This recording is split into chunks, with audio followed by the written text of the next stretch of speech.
Maligayang panunood po, ka-recap. Ang ating tatalakayin ngayon ay tungkol sa isang crime action movie na may pamagat na Striking Rescue. Kaya sit back, relax, at simulan na natin.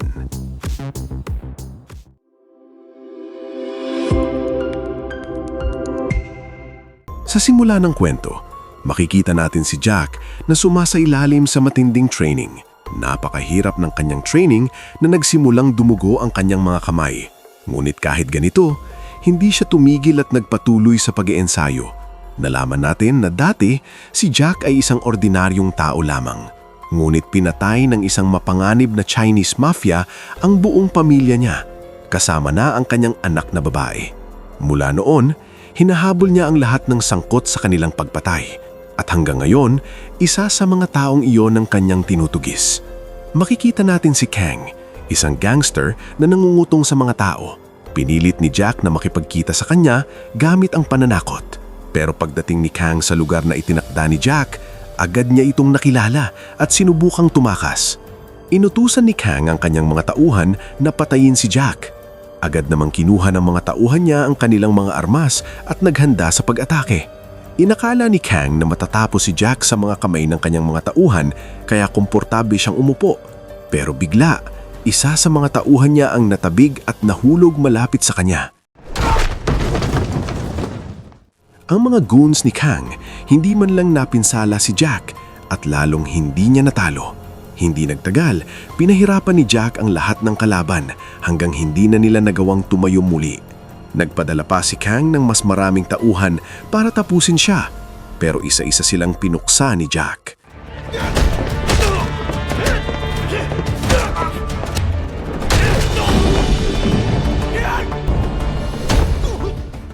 Sa huli, natira na lang si Kang na sinubukang tumakas. Habang hinahabol ni Jack, umasbong si Kang ng putok.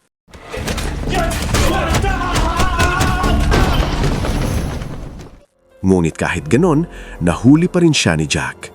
Sa takot, nanginginig si Kang at sinabi, "Hindi ko alam kung sino ang pumatay sa pamilya mo. Binayaran lang ako para gawin yon."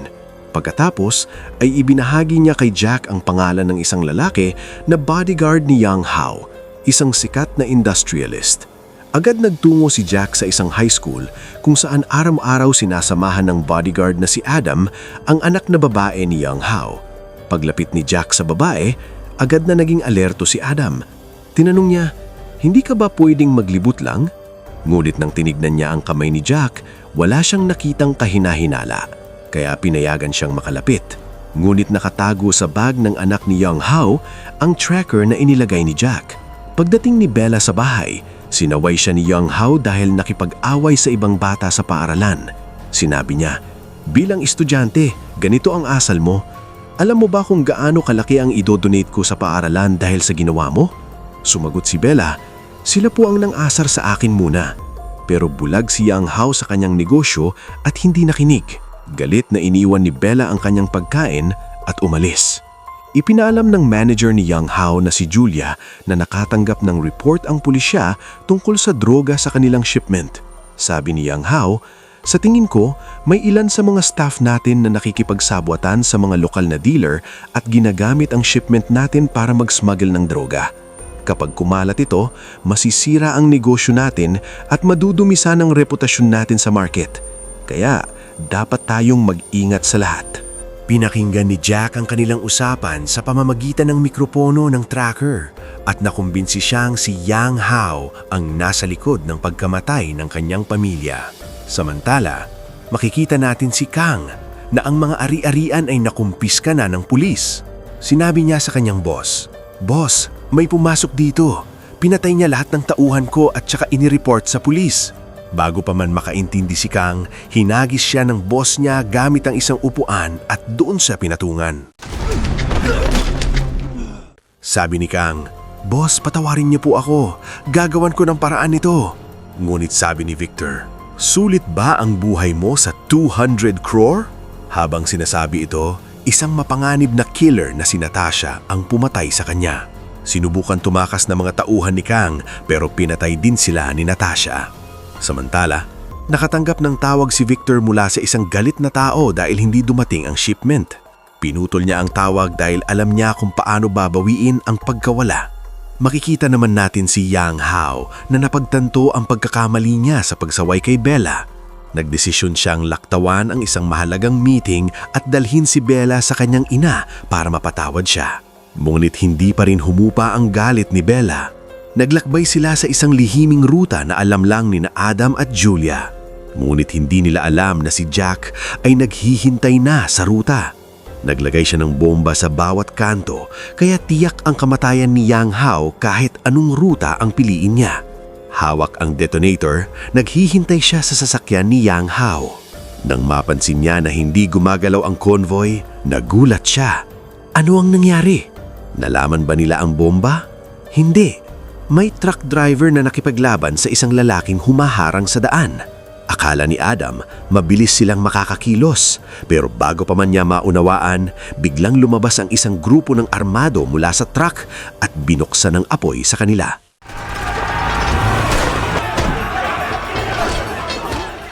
Sa kabutihang paalad, bulletproof ang mga bintana ng kotse kaya walang namatay kaagad. Agad namang nag-reverse si Adam pero napalibutan na sila ng mga kalalakihan. Sinubukan nilang dukutin si Bella. Lumaban si Adam at ginawa ang lahat para pigilan sila. Samantala, makikita natin si Victor na winawasak ang kanilang mga sasakyan gamit ang bulldozer. Isinabit niyang nang patalikod ang isang tao at sinabihan na huwag siyang patayin. Pagkatapos noon, mas marami pang kalalakihan ang humabol kay Bella. Hinila nila si Yang Hao palabas ng kotse at dinala palayo. Habang ganon, sinubukan ng isang bodyguard na patayon si Victor pero pinagsuntok at sinipa niya ito hanggang lumayo. Isa-isa niyang pinatay ang lahat ng bodyguards. Samantala, mag-isa ring lumalaban si Adam pero sobrang dami ng kalaban, hindi na kaya ng isang tao lang.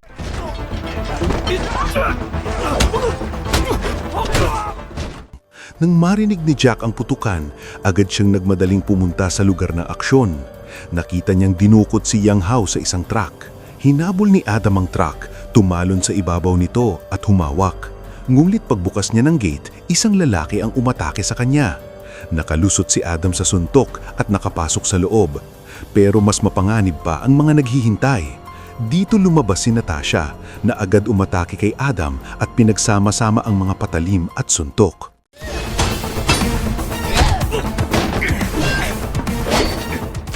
Hindi nagtagal, napagod si Adam at sinipa siya ni Natasha at nahulog sa tumatakbong truck. Samantala, ang buong gang ng mga tulisan sa lugar ay humahabol kay Bella. Pinapatay lahat ng sino mang susubukang iligtas siya. Halos patayin na si Bella nang sumulpot si Jack at pinasabog ang lahat gamit ang kanyang kotse. Sandali, naisip ni Jack, bakit nga ba mahalaga sa akin ang babaeng ito? Anak ito ng kanyang kaaway. Saka nang mararamdaman ni Yang Hao ang sakit ng pagkawala ng anak. Pero hindi ganoon katanggap-tanggap kay Jack ang maging walang puso. Sa kabila ng galit niya, iniligtas niya ang anak ni Yang Hao, winawasak ang lahat sa ilalim ng kanyang kotse.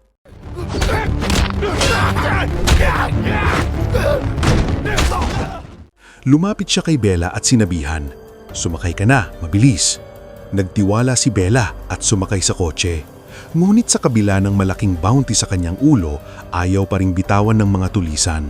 Pinuntahan ni Jack ang lahat sa ruta kung saan may nakalagay na bomba.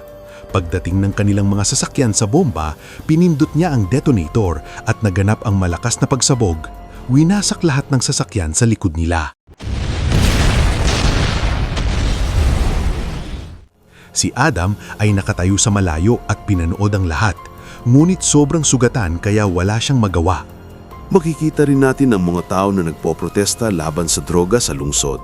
Isang reporter ang lantaran na humihiling ng mahigpit na aksyon laban sa drug mafia.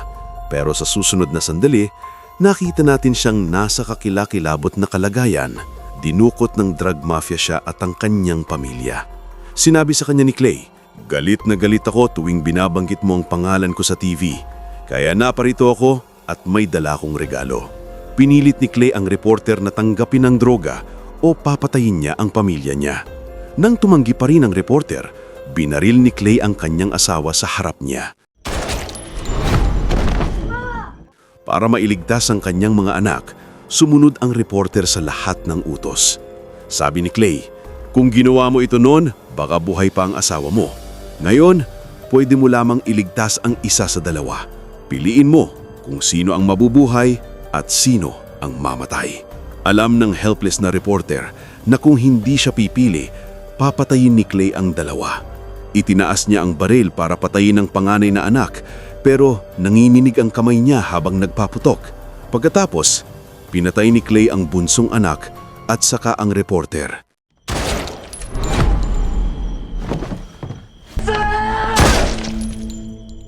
Si Clay ay kilala sa pag-alis sa sinumang humaharang sa kanya at sa kasamaang palad, nagkamali si Yang Hao sa pagkakataong ito. Nahuli siya ng mga tauhan ni Clay at dinala sa fort. Sabi ni Clay, "May maliit akong logistics company dito sa lungsod.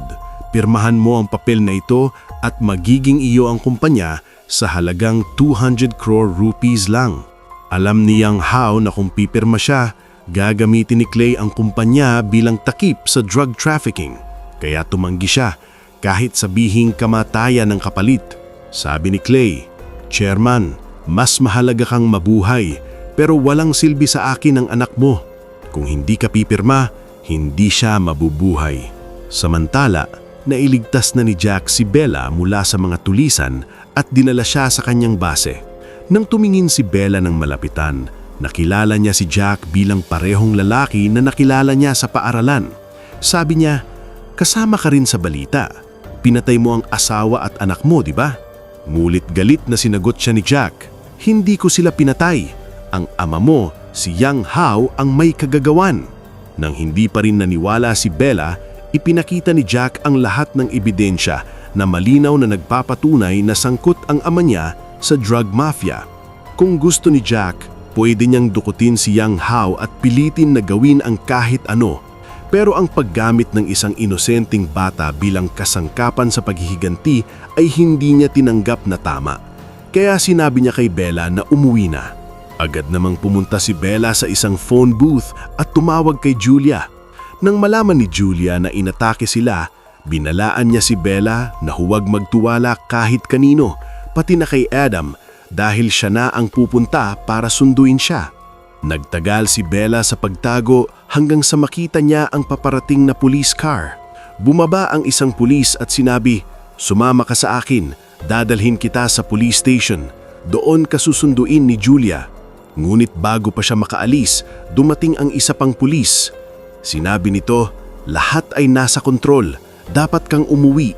Ngunit paglingon niya, ay binaril siya ng lalaki dahil hindi pala ito totoong pulis. Balak niya sanang dalhin si Bella nang dumating si Jack at pinigilan siya. Tinanong ni Jack, "Sino ka? Sino ang nagpadala sa iyo?" Pero walang alam ang lalaki. Pagkatapos ay sinuntok niya ito at agad na nawalan ng malay ang peking pulis. Ngayon, si Bella ay hindi na makakatiwala kahit kanino, maliban kay Jack, dahil 2 beses na siyang nailigtas ang buhay niya. Ikinuwento ni Bella na namatay ang kanyang ina 3 taon na ang nakaraan dahil sa droga. Mula noon, nagalit ang kanyang ama sa droga at mga drug dealer.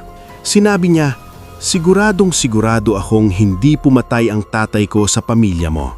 Nararamdaman ni Jack na totoo ang sinasabi niya o hindi lang niya alam tungkol sa ama niya. Pero malinaw ang isang bagay, pwede siyang maging mahalagang kasangkapan para maabot si Yang Hao.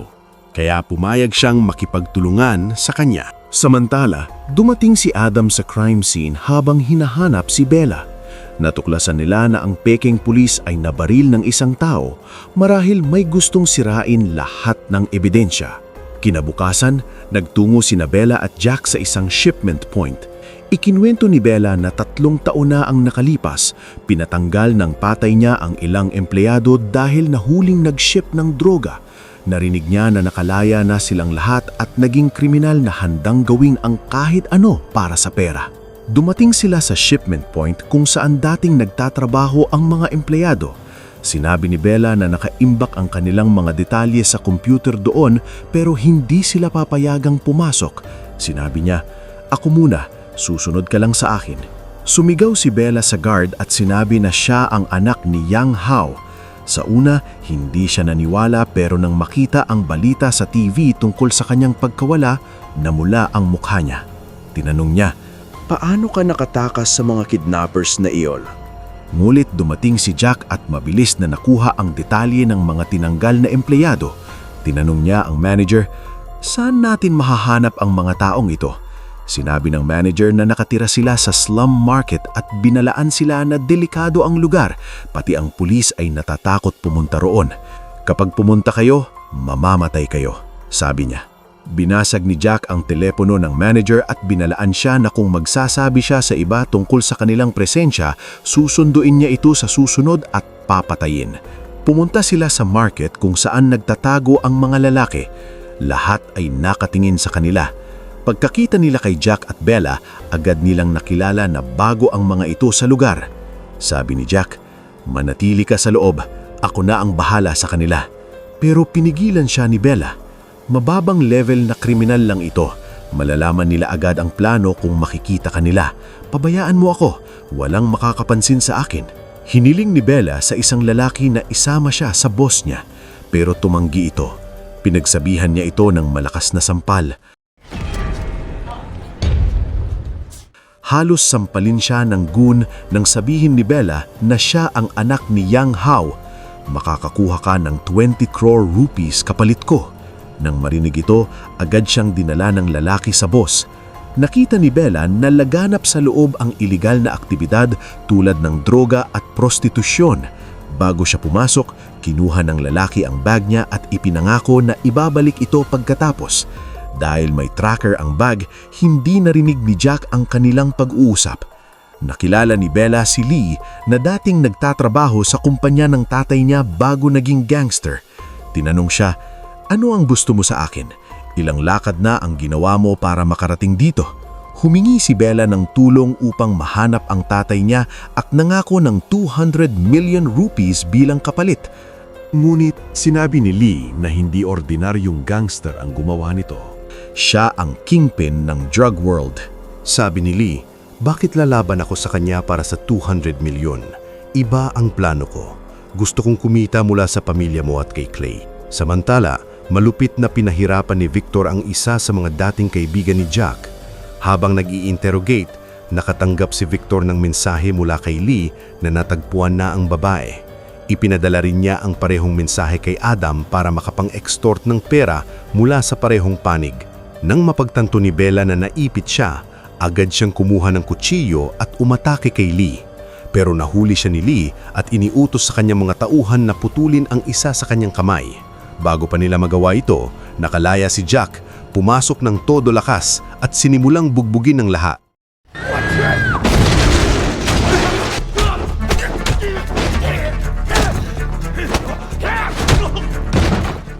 Hinawakan ni Lee si Bella sa leeg gamit ang kutsilyo, nagbabanta na papatayin siya. Ngulit matalino si Bella at ngumunguya sa kamay niya, kaya nagkaroon ng pagkakataon si Jack na umatake. Bugbog ni Jack si Lee ng todo at tinanong, "Saan ko mahahanap si Clay?" Sinabi ni Lee na may drug center si Clay sa labas ng lungsod at nandoon si Yang Hao, pero nagbabala siya na walang makakatakas doon at tanging taga-hotel Ziati lang ang makakapasok. Bago pa sila makareact, isang malaking grupo ng armado ang sumalak sa gusali. Sinubukang makalabas si Jack sa gitna ng laban. Matapos ang matinding laban, nakalabas siya.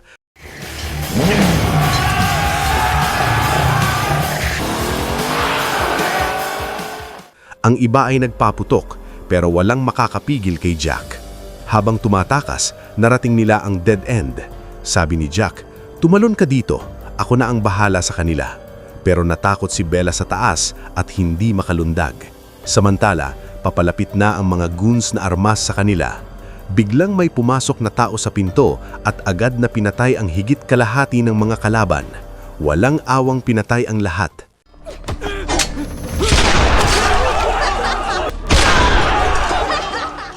Ngayon, oras na ni Jack. Sabi ni Natasha, "Ibigay mo ang babae at palalayain kita." Pero hindi umatras si Jack at lumaban. Paulit-ulit siyang inaatake ni Natasha, suntok at suntok. Pero kahit napapalo siya, tumatawa siya ng hindi mapigilan dahil sa unang pagkakataon may nakatagpo siyang kayang hamunin siya.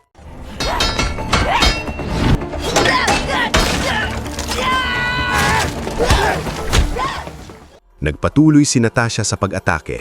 Pinahinsina siya ni Jack. Sinubukan niyang tumakas kasama si Bella pero nahabol siya ni Natasha muli. Tinusok niya si Jack sa balikat, malubhang nasugatan siya.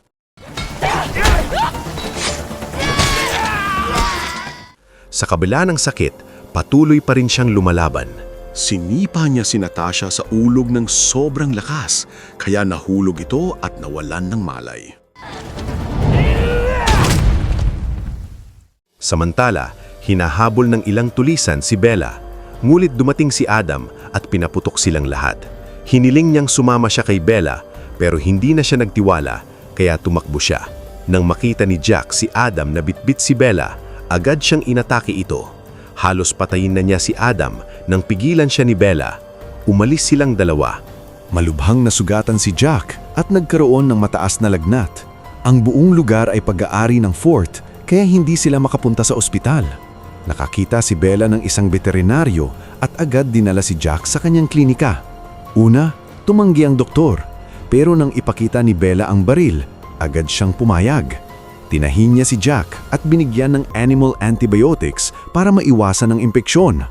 Ligtas na si Jack pero kailangan niya ng pahinga, kaya nagpunta sila sa malapit na hotel. Pagdating nila, nakita nila ang balita tungkol sa kanila sa TV. Nakilala sila ng receptionist pero hindi agad kumilos. Ibinigay niya ang room keys at sinabing umakyat na sila. Ngulit agad niyang ipinaalam sa staff ng fort ang kanilang presensya. Sinabi ni Jack kay Bella na hindi na nila kailangang pumunta kahit saan dahil pag-aari ng kalaban ng hotel at darating sila anumang oras. Dahil sa antibiotics, mabilis siyang nakatulog ng malalim. Si Bella rin ay sobrang pagod, kaya natulog. Samantala, isang grupo ng armado na gangsters ang dumating sa hotel. Lahat ay tahimik na lumapit sa kanilang kwarto. May isang lalaki na sinubukang buksan ang pinto at sumilip, pero pinutol ni Jack ang leeg nito at itinapon palabas. Itinaas ang iba palayo sa kwarto. Kinuha niya ang kanyang armas at sinimulang atakihin ang mga kalaban isa-isa. Sa laban na ito, nakita natin ang ibang side ni Jack. Parang wala na siyang pakialam sa mundo.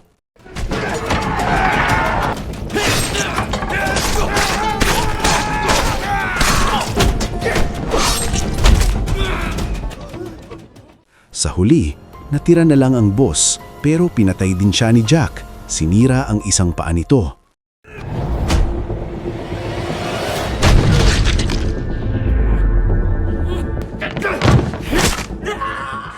Tinanong niya kung saan nanggagaling ang droga. Ang natakot na lalaki ay sinabi ang lahat, pero sinabi rin na kahit mahusay si Jack sa pakikipaglaban, mas mabuti sigurong sumuko siya. Paalis na sila nang dumating si Natasha. Na nakaligtas sa huling atake. Ngayon, wala na siyang awa at sinimulang sipasipain ang mga sugat ni Jack.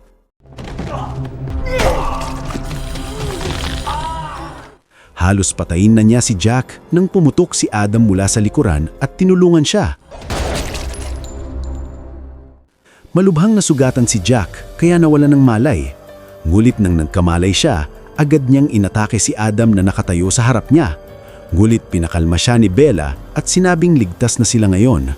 Nang malaman ni Adam na naniniwala si Jack na si Yang Hao ang pumatay sa kanyang pamilya, ipinaliwanag niya na imposible iyon.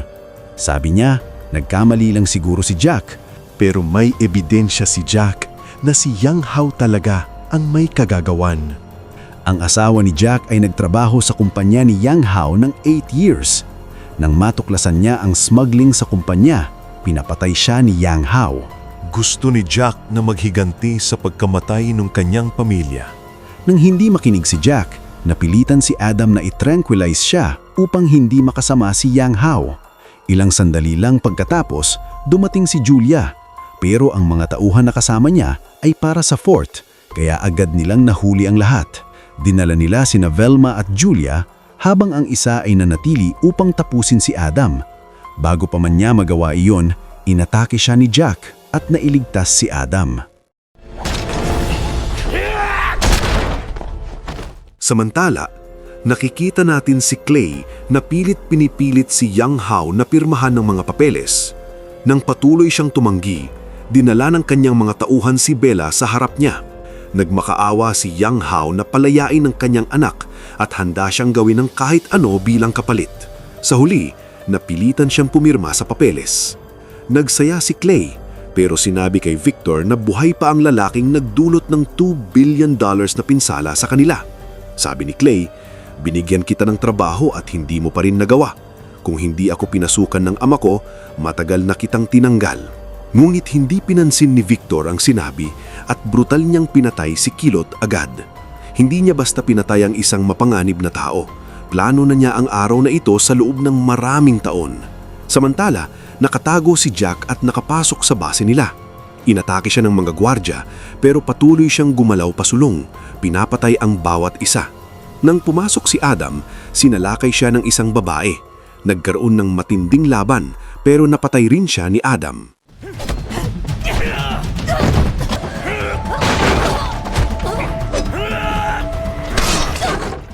Pumasok si Jack at nakita na pinalitan na ni Victor si Mern matapos patayin ng fort. Binigyan siya ni Victor ng baril at sinabing patayin ang ama ng babae at palalayain niya ito pero tumanggi si Jack. Binaril siya ng mga tauhan ni Victor.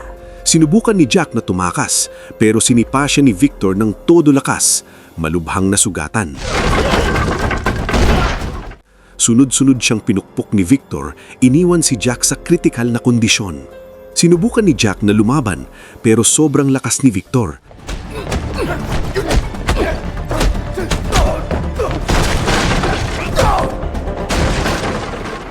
Sabi ni Victor, akala ko matalino ka pero hindi ka karapat-dapat maging kaaway ko. Nalaman ni Jack na pinatay ang kanyang pamilya dahil nakaharang sila sa kanyang plano. Nang marinig ito, muli siyang umatake. Kinuha niya ang isang bakal na espada at tinamaan si Victor ng ilang fatal blows pero matatag na nakatayo si Victor at nalampasan lahat ng suntok. Sa huli, nakuha ni Victor ang sandata ni Jack at pinukpok siya sa ulo ng todo lakas hanggang mawalan siya ng malay.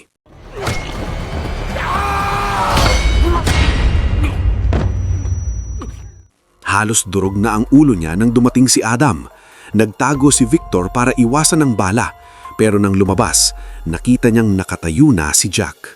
Ngayon umatake si Victor tulad ng sugatang leon. Ginamit ang lahat ng lakas at tuloy-tuloy na inatake si Jack. Tinusok ni Jack ang katawan ni Victor gamit ang kutsilyo na nagdulot ng pagdurugo. Sobrang sugatan na siya na hindi na siya nakaligtas.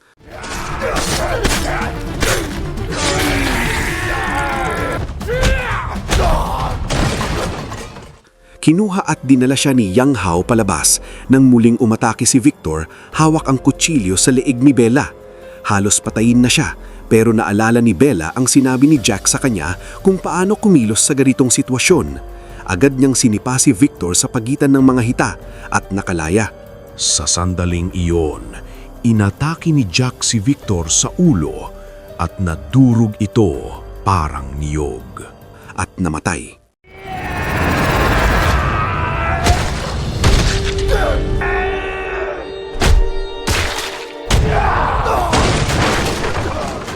Nagpasalamat si Yang Hao kay Jack sa pagliligtas sa kanyang anak. Dito, naunawaan ni Jack na mabuti pala ang lalaki at hindi kailanmang iniisip na papatayin ang kanyang pamilya. Ngunit buhay pa rin ang totoong mastermind ng laro na ito. Pagkatapos nilang umalis, lumapit si Jack kay Julia na nakatali sa isang kwarto. Tinanong niya, "Ano sa palagay mo? Makakawala ka sa ginawa mo?" Lumabas na siya ang nagbigay kay Bella sa peking pulis at nang mabigo iyon, plano niyang patayin ito. Nagpanggap siyang nahuli, pero nakita siya ni Jack na lumalabas at nakita rin na lahat ng gangsters ay sumusunod sa kanyang utos. Nagmakaawa si Julia sa kanya, umiiyak at humihingi ng awa, pero hindi siya pinakawalan ni Jack. Pinahiran niya ng gas at tinali ang isang parol sa isang pakete ng droga, saka tinusok. Hindi nagtagal, kumalat ang gas sa buong kwarto at unti-unting naubos ang laman ng lalagyan. Humingi ng awa si Julia sa huling sandali ng kanyang buhay habang nakikinig si Yanga sa mikropono malapit doon. Unti-unti nang naubos ang lalagyan, dahilan para bumagsak si Latan. Nakakagulat, walang pagsabog dahil gusto lang ni Jack na pilitin siyang umamin sa katotohanan. Dumating ang pulis at inaresto siya at sa isang gabi lamang naalis ang pinakamalaking drug lord sa lungsod. Sa huli, makikita natin si Jack na umiiyak ng matindi para sa kanyang pamilya. Ngunit nakamit na ang kanyang paghihiganti. Sumuko sa pulisya at dito nagtatapos ang pelikula, mga karikap. Kung nagustuhan nyo ka-recap ang movie recap natin ngayon, ay inaanyayahan kita na mag-subscribe at pakipindot na din ng notification bell para palagi kang updated sa mga susunod naming videos. Maraming salamat sa panonood. Hanggang sa muli!